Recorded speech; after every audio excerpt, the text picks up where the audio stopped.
Bonjour à tous, bienvenue sur ma chaîne Vermesso de Jacob. Alors nous allons partager la parole de Dieu et nous allons parler de la Trinité. Est-ce que la Trinité est réelle ou pas? Certains vous diront que la Trinité est un mot qui ne se trouve pas dans la Bible. Alors ce n'est pas un argument, je vous assure. Et si nous voulons partir d'un point de départ, prenons Deutéronome 6, 4 à 5, qui est le schéma Israël, une proclamation. Une proclamation de Dieu. Et qui dit, écoute Israël, l'Éternel, notre Dieu, est le seul éternel. Tu aimeras l'Éternel, ton Dieu, de tout ton cœur, de toute ton âme et de toute ta force.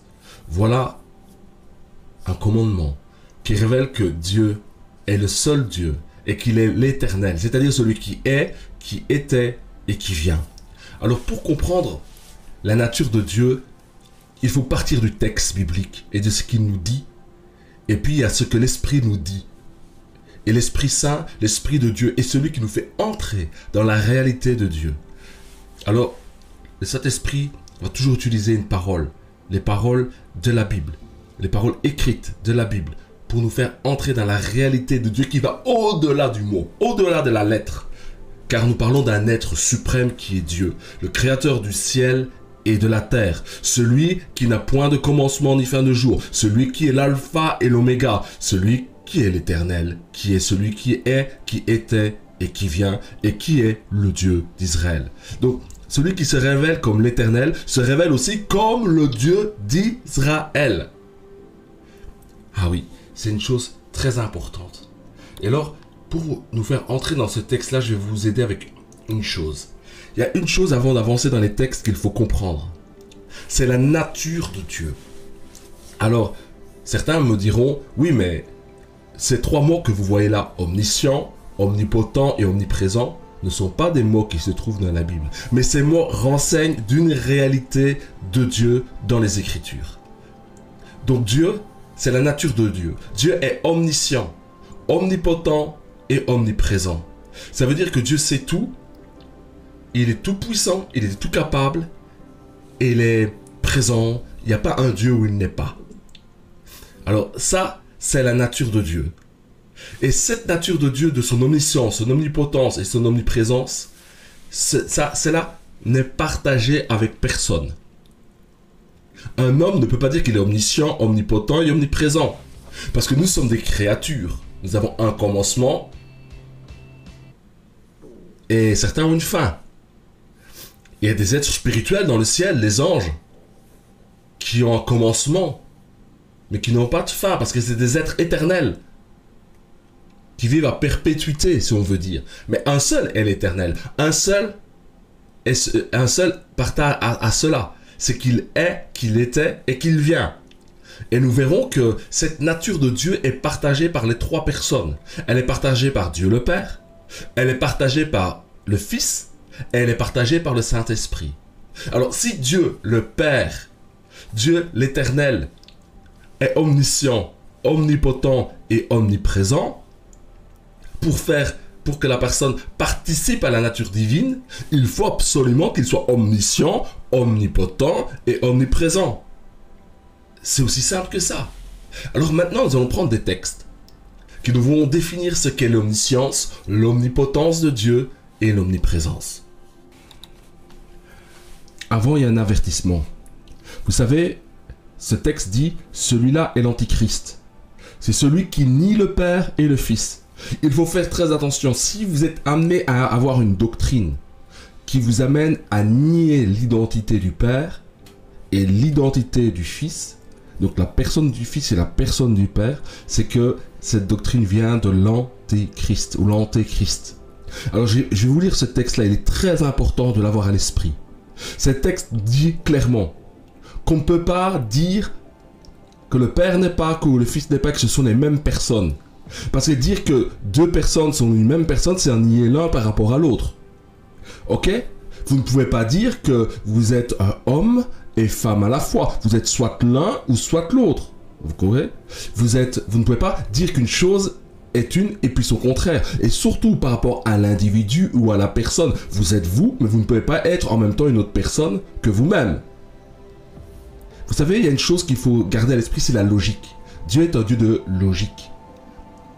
Alors dans 1 Jean 2,18, je commence à lire jusqu'à 2,23. Petits enfants, c'est la dernière heure. Donc la dernière heure, ça veut dire que nous arrivons à la fin des temps. Et comme vous avez appris qu'un antéchrist vient, il y a maintenant plusieurs antéchrists.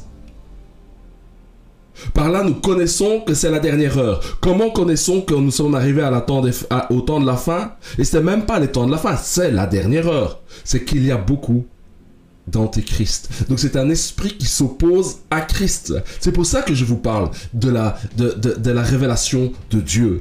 Est-ce que la Trinité est fausse ou vraie? Puisque s'il y a un esprit de l'antichrist, il va venir combattre la révélation du Père et la révélation du Fils. Et il va les nier. Alors vous voyez, la négation de Satan est subtile. Il va vous dire que le Père et le Fils, c'est la même chose. Non, il ne faut surtout pas les opposer et dire qu'ils sont la même chose. Vous allez voir. Ils sont sortis du milieu de nous, les antichrists, mais ils n'étaient pas des nôtres, car s'ils eussent été des nôtres, ils seraient demeurés avec nous. Mais c'est cela est arrivé afin qu'il fût manifeste que tous ne sont pas des nôtres. Pour vous, vous avez reçu l'onction, c'est-à-dire la manifestation de l'Esprit, de la part de celui qui est saint. Et vous avez tous de la connaissance. Je vous écris, non que vous connaissiez la vérité, mais parce que vous la connaissez. Et parce qu'aucun mensonge ne vient de la vérité. Nous savons qui est le menteur. Qui est menteur? Sinon celui qui nie que Jésus est le Messie et le Christ. Celui-là est l'Antichrist. La première chose que fera l'esprit de l'Antichrist, c'est nier que Jésus est le Messie, c'est-à-dire le roi des Juifs, le Dieu d'Israël, le roi d'Israël. Celui-là est l'Antichrist, qui nie le Père et le Fils. Vous voyez, l'emphase est mise d'abord sur Jésus est le Christ. Pourquoi? Parce que Jésus est le chemin, la vérité et la vie qui nous conduit au Père et à la connaissance du Père. Et ensuite, une fois que l'esprit de l'Antichrist vous aura attaqué sur la nature véritable de Jésus qui est le Messie, l'envoyé de Dieu qui vient sauver le monde, après il vous portera à nier le Père. Et donc c'est que vous aurez nié le Fils. Quiconque nie le Fils n'a pas non plus le Père. Donc le texte ici nous dit clairement, quiconque nie l'identité, la personne du Fils, ne peut pas avoir la révélation de qui est le Père. Quiconque confesse le Fils, si tu confesses que Jésus-Christ est le Fils de Dieu, tu auras aussi la connaissance du Père. Voilà, c'est pour cela que j'ai pris ce texte. Car celui-là est l'Antichrist, c'est celui qui nie le Père et le Fils. Maintenant, avançons. On va pouvoir continuer avec cette révélation de Dieu. Donc Dieu est omniscient. Qu'est-ce que ça veut dire? Alors, on va prendre des textes bibliques pour comprendre l'omniscience de Dieu. Parce que si Dieu le Père, Dieu est omniscient, le Fils doit l'être aussi. Et le Saint-Esprit doit l'être aussi. Avançons. Isaïe 46, verset 9 à 10 dit « Souvenez-vous de ce qui s'est passé dans les temps anciens, car je suis Dieu. » Donc s'il est Dieu, il doit être omniscient, omnipotent, omniprésent. Il n'y en a point d'autre. Je suis Dieu et nul n'est semblable à moi. J'annonce dès le commencement ce qui doit arriver, et longtemps d'avance ce qui n'est pas encore accompli. Mes arrêts subsisteront et j'exécuterai toute ma volonté. Donc Dieu est omniscient. C'est ce que dit le texte ici. Il dit qu'il est Dieu. Il n'y a personne qui est semblable à lui. Il annonce dès le commencement ce qui doit arriver et longtemps à l'avance ce qui n'est pas encore accompli. Dieu a connaissance des choses avant qu'elles n'arrivent. Ça, c'est un aspect de la nature de Dieu. Maintenant, le psaume 147, versets 4 à 5 nous dit « Il compte le nombre des étoiles, il leur donne à toutes des noms. En un instant, Dieu sait le nombre des étoiles et il peut leur donner des noms. Notre Seigneur est grand, puissant par sa force, son intelligence n'a point de limite. Il a conscience de tout, il a une intelligence qui est infinie. En un instant, Dieu est conscient de la position de chaque atome et il peut anticiper le mouvement de chaque atome et ainsi connaître la causalité des faits. est le résultat. Ensuite, l'omniscience de Dieu nous dit de regarder dans Hébreux chapitre 4 verset 13. Vous avez vu, j'ai pris des passages de l'Ancien Testament et du Nouveau. Nulle créature n'est cachée devant lui, mais tout est à nu et à découvert, aux yeux de celui à qui nous devons rendre compte. Donc Dieu sait tout de toi en cet instant. Il sait ce que tu penses. Avant que tu ne le penses, il sait ce que tu vas penser. Avant que toi-même tu en sois conscient. Nulle créature, rien n'est caché devant lui. Nous sommes tous à nu. Nous sommes à découvert. Et aux yeux de qui nous devons rendre des comptes, dit l'Écriture. Alors maintenant, je voudrais vous parler de l'omnipotence de Dieu.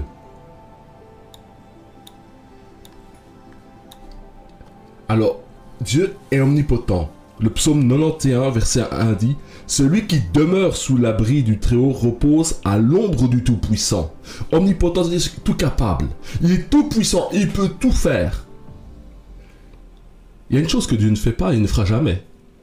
C'est qu'il ne péchera pas. Il ne veut pas pécher et il ne péchera pas pour ne point souiller sa sainteté, sa gloire. Car sa gloire est liée à la nature sainte qu'il a. Donc Dieu est le tout-puissant et l'omnipotent.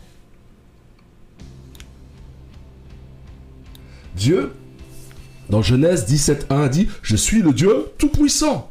Donc Dieu se déclare lui-même. Il se révèle lui-même comme le tout-puissant, le tout-capable. Et ensuite, dans Isaïe 46.10, il dit « J'annonce dès le commencement ce qui doit arriver, et longtemps à l'avance ce qui n'est pas encore accompli. Je dis, mes arrêts subsisteront, et j'exécuterai toute ma volonté. » Quand tu es omnipotent, tu peux faire toute ta volonté. C'est moi qui appelle de l'Orient un oiseau de proie. D'une terre lointaine, un homme pour accomplir mes desseins. Je l'ai dit et je les réaliserai. Je l'ai conçu et je l'exécuterai. Il est tout puissant. Il exécute ce qu'il s'est proposé à lui-même. Même un homme ou un animal exécute pleinement sa volonté. Rien ne s'échappe à son vouloir, à sa puissance, à sa volonté. Il exécute toujours toute sa volonté et elle s'accomplit. Rien ne peut s'opposer à ça. C'est ça l'omnipotence de Dieu. Parce que beaucoup vont parler de la Trinité, mais ils ne toucheront pas à la nature de Dieu. Si vous voulez savoir s'il y a 3 personnes en Dieu, ces 3 personnes doivent être omniscientes, omniprésentes ou omnipotentes. Elles doivent avoir cela. Si elles n'ont pas cela, c'est qu'elles n'ont pas la nature de Dieu. Ok? Donc Dieu, ici, ces textes vont nous montrer qu'il est omniprésent. Dans Jérémie 23, verset 23, ne suis-je un Dieu que de près, dit l'Éternel? Et ne suis-je pas aussi un Dieu de loin? Quelques-uns se tiendraient-ils dans un lieu caché sans que je le voie, dit l'Éternel? Ne remplis-je pas, moi, les cieux et la terre, dit l'Éternel? Donc Dieu est partout. Rien ne peut s'échapper à son regard parce qu'il remplit tout. Les cieux et la terre, il les pénètre. Il est transcendant. Il est au-delà. Mais en même temps, il est partout. Et que nous soyons loin ou proches, il est partout. C'est ce que dit ce texte. Maintenant, dans Matthieu, chapitre 6, verset 6, « Mais quand tu pries, entre dans ta chambre, ferme ta porte et prie ton Père, qui est là dans le lieu secret, et ton Père qui voit dans le secret te le rendra. » Donc là, Jésus appelle son Père Dieu. Appelle son Dieu Père. Et on peut dire le contraire aussi, parce que son Père est Dieu. Et il dit que quand tu pries, tu t'enfermes dans ta chambre et Dieu qui voit dans le secret. Donc Dieu voit ce qui se passe quand tu te caches, tu te fermes dans une pièce ou un endroit, il sait où tu es, ce que tu fais et ce que tu penses, parce que Dieu est omniprésent. Il n'y a pas un lieu qui se dérobe à sa présence.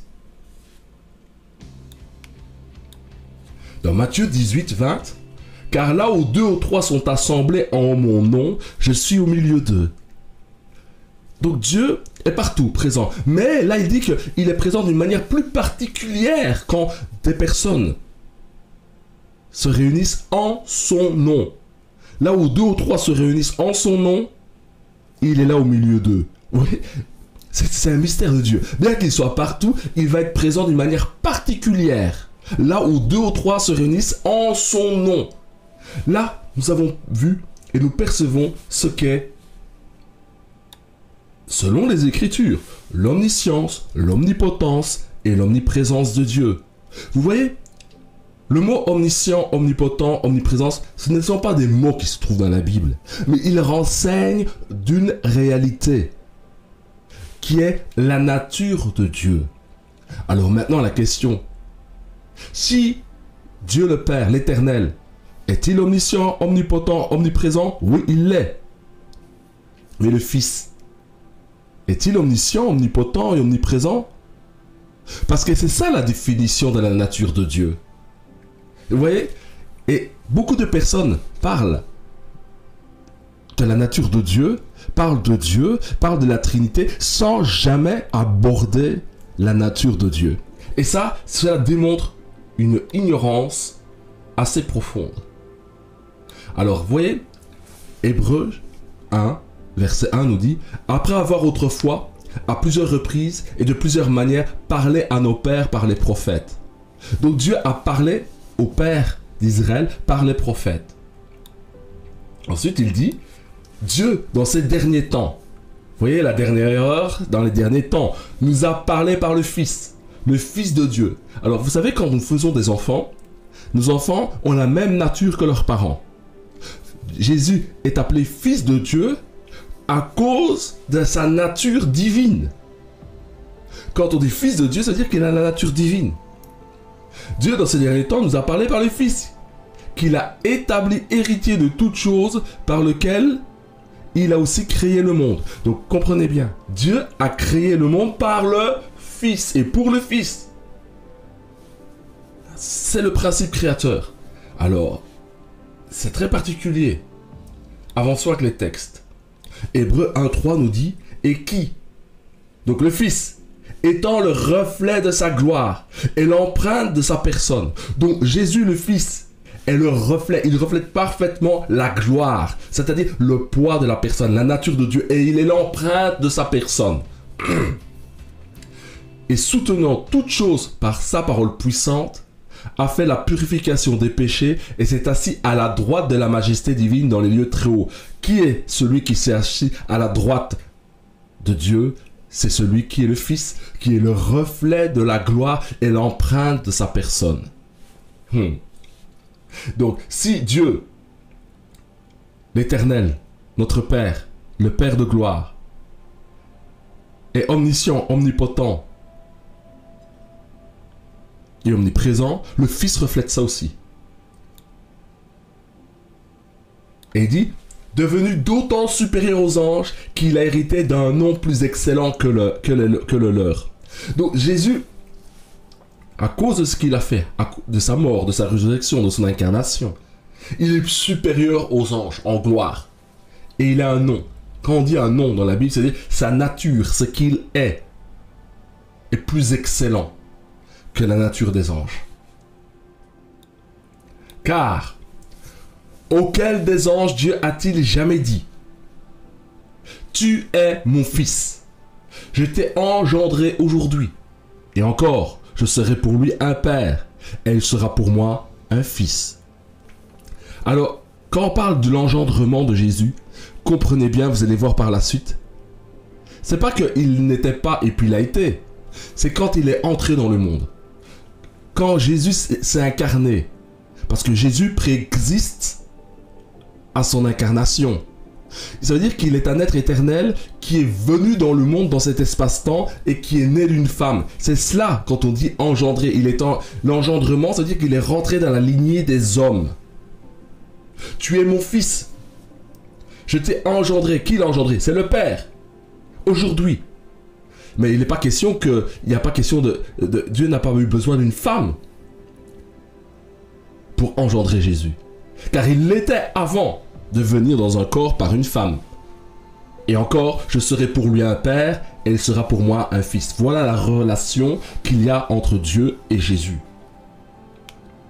Et il dit encore, et lorsqu'il introduit de nouveau le premier-né, il dit que tous les anges de Dieu l'adorent. Donc, quand il est introduit dans le monde, quand Jésus est introduit dans ce monde-ci, qu'il s'incarne, Il est le premier-né. Pourquoi il est le premier? Parce qu'il est le premier qui naît et qui va mourir et qui va ressusciter. En cela, il est le premier qui a fait cela. Il n'y a aucun homme qui a fait ce que Jésus a fait. Et comprenez bien, Jésus est un mystère parce qu'il est parfaitement homme et parfaitement Dieu. Et dire que Jésus est Dieu, c'est dire qu'il est omniscient, omnipotent, omniprésent. Et il est le premier-né, premier à mourir et à ressusciter. Et le Père dit que tous les anges l'adorent. Et vous savez, on ne peut adorer que Dieu. Alors, si on adore Jésus, vous adorez le reflet de la gloire du Père, vous adorez l'empreinte de sa personne. Et Jésus a dit, celui qui m'honore, honore le Père qui m'a envoyé, car moi et le Père, nous sommes un. Ça veut dire que nous sommes une unité, nous sommes unis. Et vous savez, Dieu ne peut s'unir qu'à quelqu'un qui lui est semblable en nature.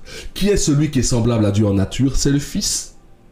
Le Fils est omnipotent, omniprésent et omniscient. Il a la même nature que le Père, mais il est le Fils. Il a cette identité. Il est une personne en soi, qui est le Fils. C'est-à-dire qu'il n'existe que par rapport au Père et pour le Père dans cette relation.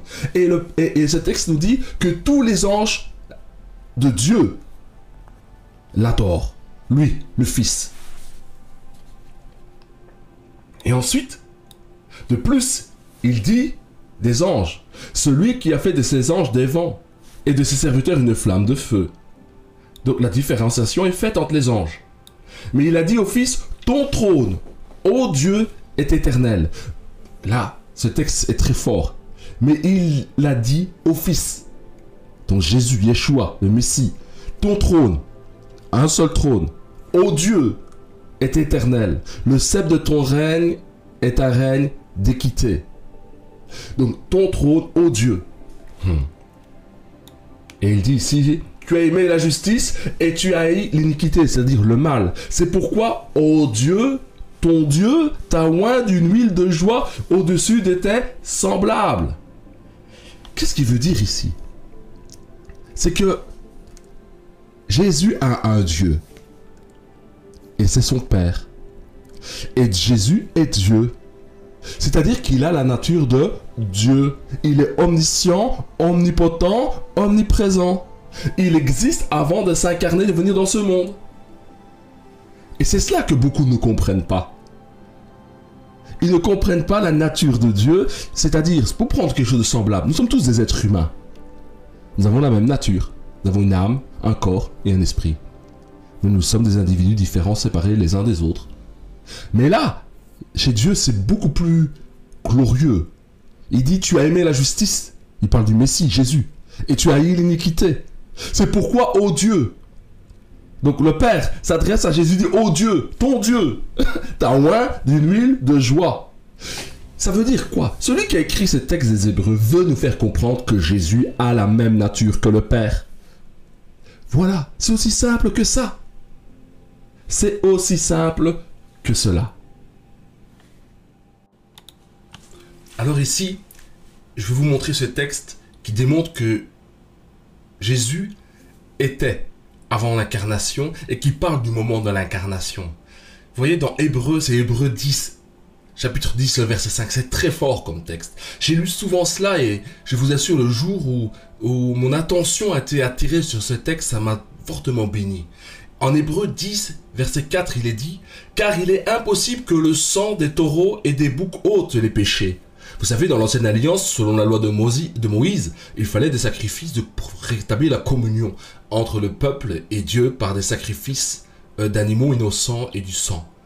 Et il dit en Hébreux 10, 5, c'est pourquoi Christ, alors Christ, comprenons, c'est le Messie, le roi d'Israël, celui qui a été promis dans la descendance de David de venir pour régner sur Israël. C'est pourquoi Christ, le Messie, entrant dans le monde, donc Jésus, le Messie, est entré dans ce monde-ci, le monde. Et il dit, tu n'as voulu ni sacrifice, ni offrande. Il parle au Père. Mais tu m'as formé, le Père lui a formé un corps. Vous voyez? Donc, celui qui a écrit l'Épître aux Hébreux a une révélation profonde. Il sait quel est l'échange qu'il y a eu entre le Christ, le Messie, au moment de son incarnation. Et il dit, mais tu m'as formé un corps. Donc, Jésus a reçu un corps au moment de son incarnation. C'est-à-dire qu'il est devenu humain, il s'est fait homme. Parfaitement Dieu et parfaitement homme. Il y a beaucoup de choses à dire là-dessus. Mais vous savez, quand il s'est fait homme, et que Jésus a reçu un corps, le Messie, il est devenu aussi Jésus.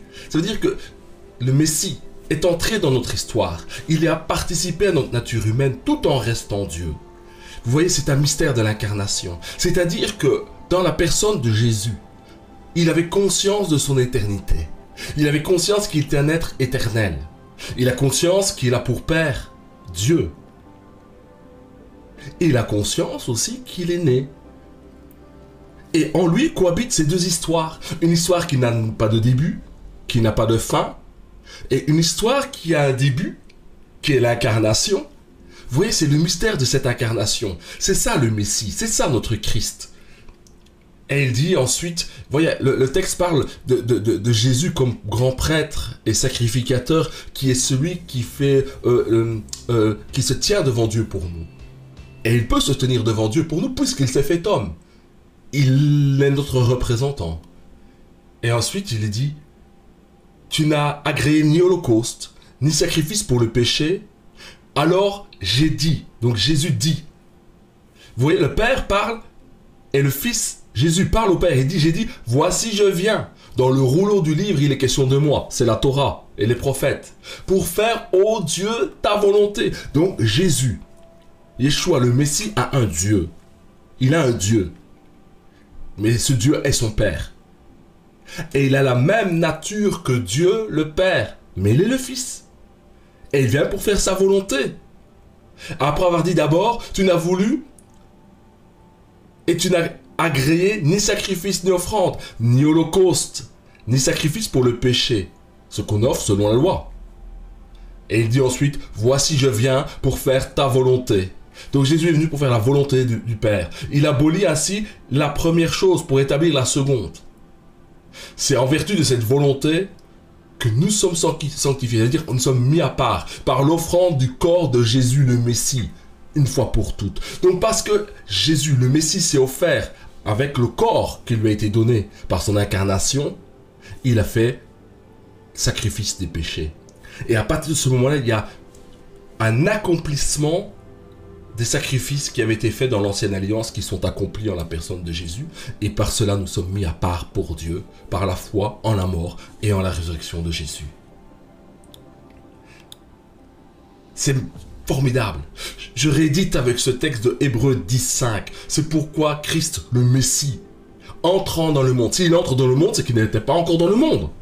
Il est dans l'autre monde, dans l'éternité. Et il entre dans le monde et il dit, tu n'as voulu ni sacrifice, ni offrande, mais tu m'as formé un corps. Voilà le mystère de l'incarnation du Messie, de cet esprit éternel. Alors voilà, je vais prendre un texte d'Apocalypse 22, 1 à 3. Écoutez bien mes frères, mes sœurs. Et il me montra un fleuve d'eau de la vie, limpide comme du cristal, qui sortait du trône de Dieu et de l'agneau. Le trône est unique. Du trône de Dieu et de l'agneau. Donc ce trône est partagé par Dieu, celui qui est omniscient, omnipotent, omniprésent, et l'agneau. Mais ce Dieu-là, c'est le Père, c'est le Dieu de Jésus-Christ, et ce qui est son Père.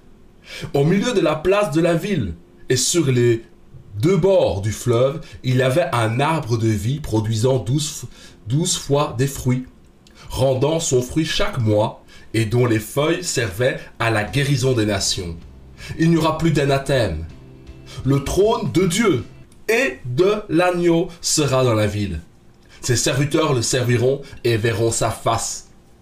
Nous verrons l'expression de son visage. Nous saurons voir et nous verrons sur la face de notre Dieu ce qu'il y a dans son cœur.